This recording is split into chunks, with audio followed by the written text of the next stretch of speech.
Okay. All right. So, oh, wow. We got to do what we got to do here, right? Hey, did you hear that we've got our own version of the convoy happening here? The truckers' convoy that happened in Canada started here in the United States as well. Aren't they, well, they, DC put up their barriers again. They did. I saw that. It's a shameful thing to see these terrible looking barriers around the monument of freedom, which is the Capitol, and the Capitol represents we the people, and yet when we need to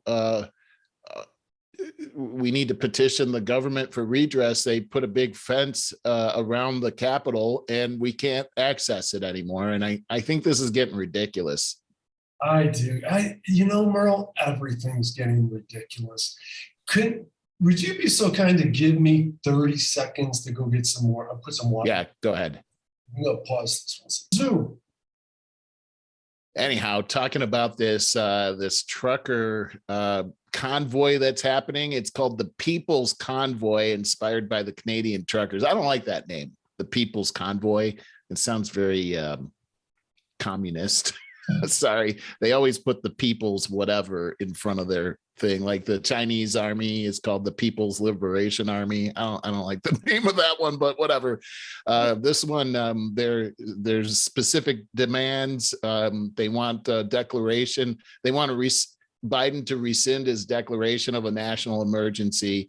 They're opposing the mandates that are out there right now, and also other goals include letting our government know that they work for us. And then finally, what we're looking at is it's starting out in California. It's going through 11 states with stops in Arizona, Texas, Oklahoma, Missouri, Indiana, Ohio, and Maryland. So you can go too. I'm all for. What's that? I'm all for all of that. Yeah, I am too. I feel very proud of these guys. So the convoy plans to arrive in Washington on the evening of March 5th. So be tuned for that. There's another one that's coming out of Pennsylvania as well. They're not related to each other, but so we have that.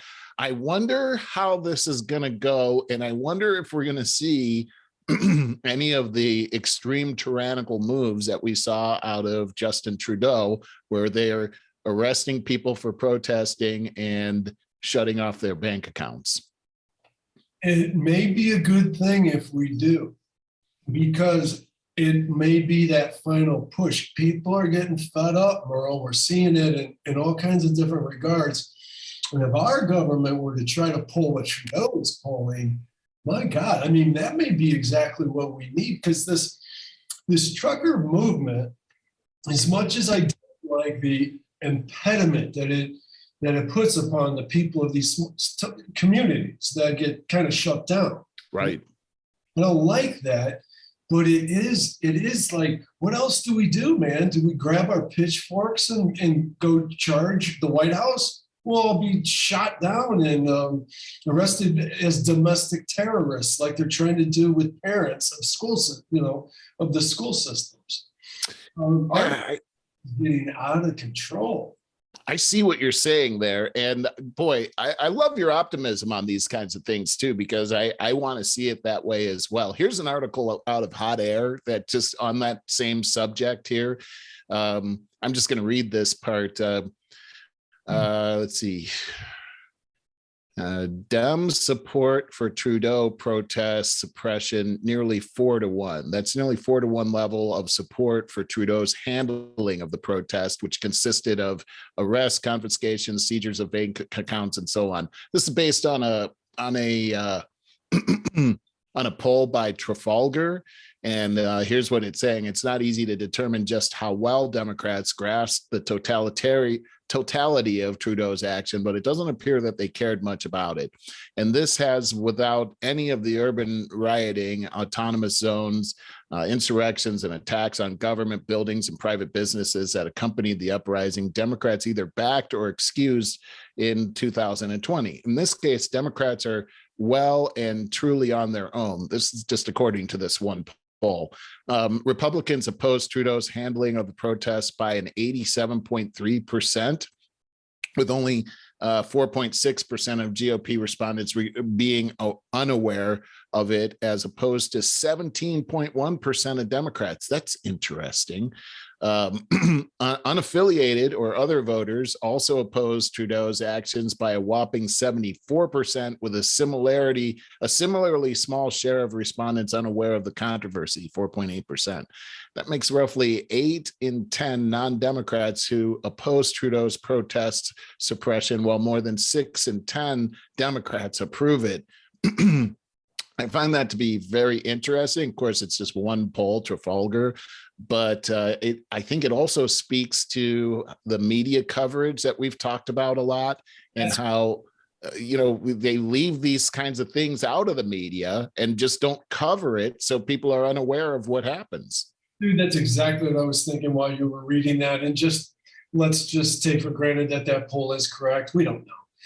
We don't know how slanted it is. And when you get a poll, you can ask that question in a different way to get the answer. True. But it's probably close to being correct. So let's just talk about that. I thought the same thing, that they're getting so little news from that perspective that, sure, I mean, they like the guy, they think he's good looking. That's pretty much 90% of the battle. And he's got a big family name. He's their JFK, and all is good. Yeah, all is good. I just don't think that they get the news, some of the news that we see.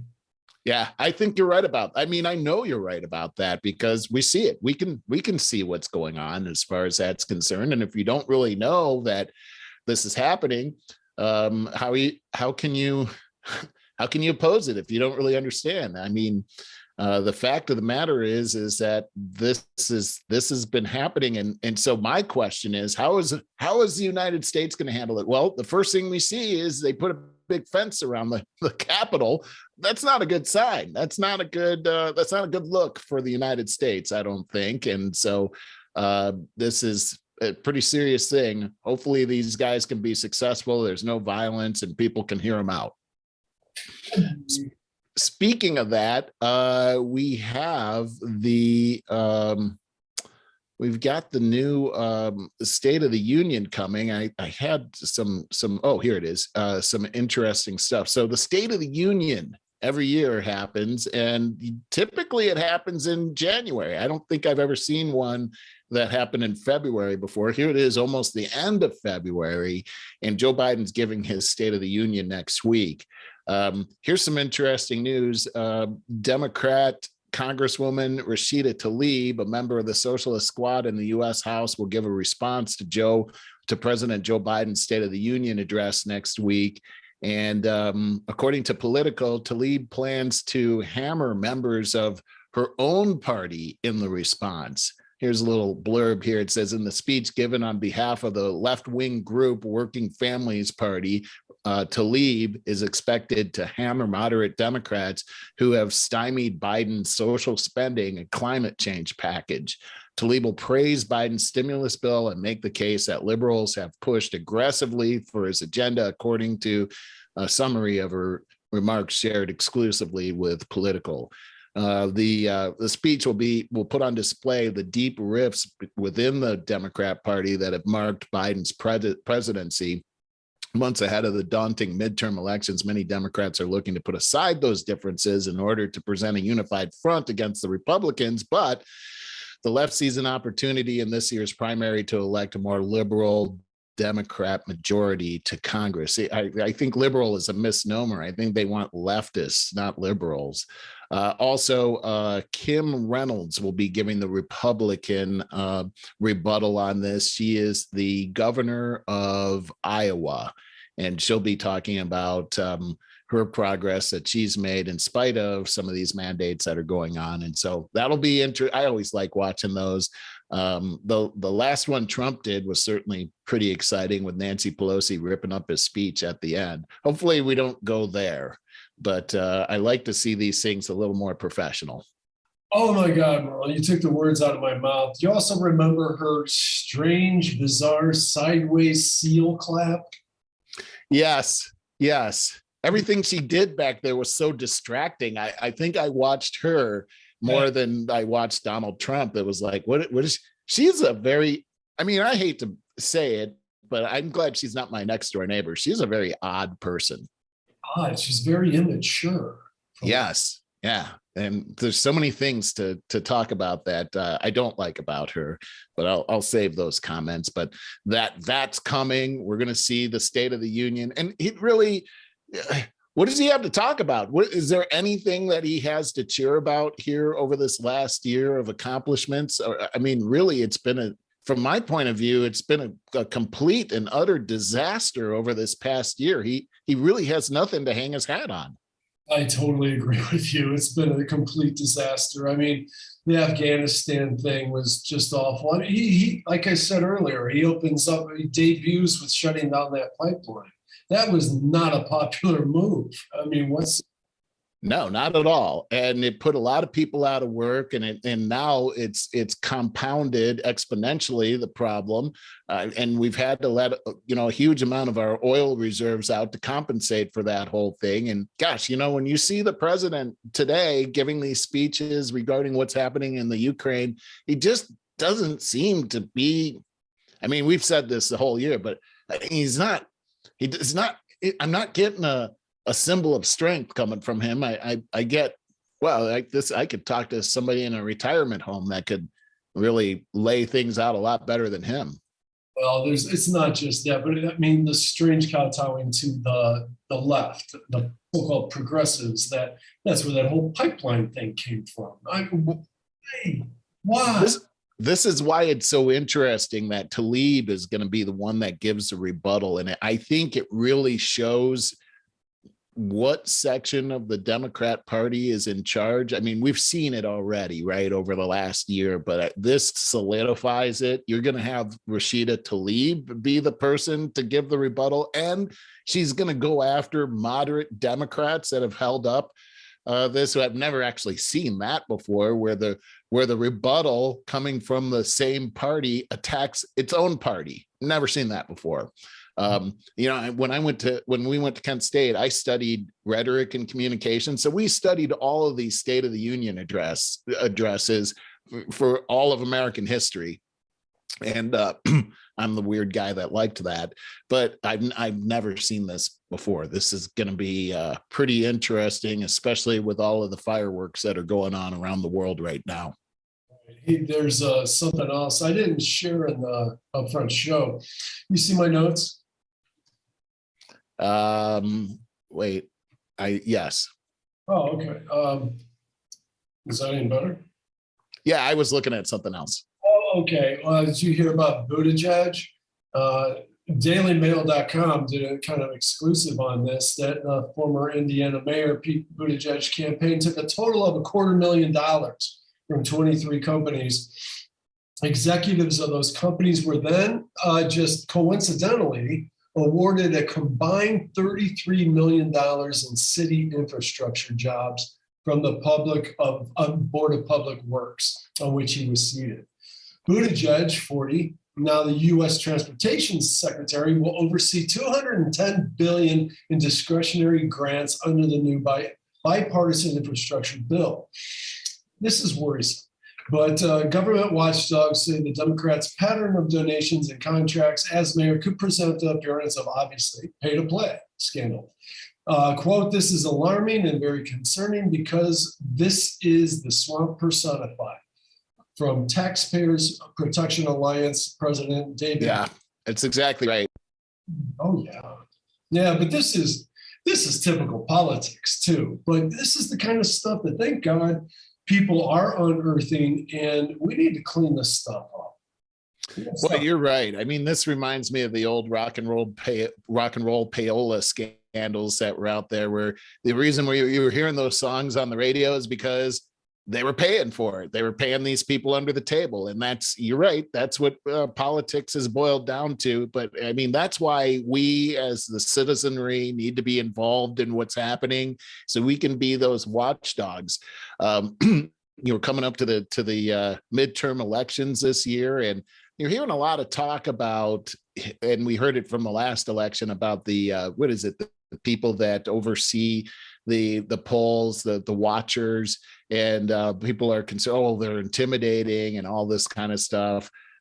Well, I don't want people to be there intimidating people at the polls, but we as the citizens should be knowledgeable about what's happening. We should have oversight in these kinds of things by trusted people.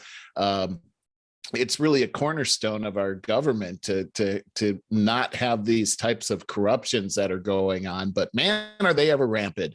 And you know, Trump ran on drain the swamp, and look what happened to him. I mean, we've got a swamp that is completely out of control.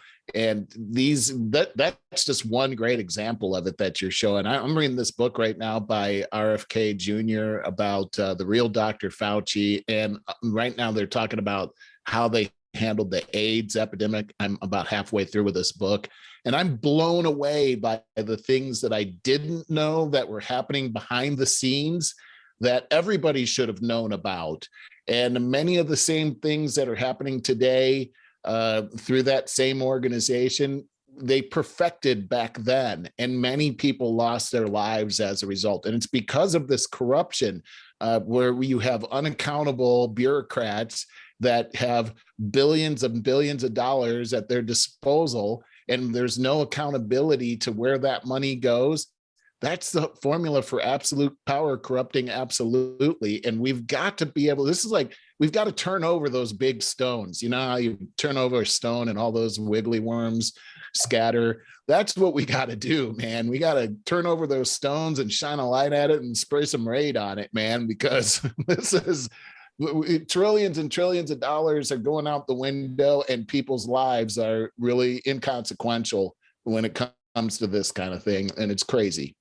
It seems to me, you should be able to back this up or dispute it, but seems like the 80s were when things went off the rails pretty big time with the corruption, with the FDA.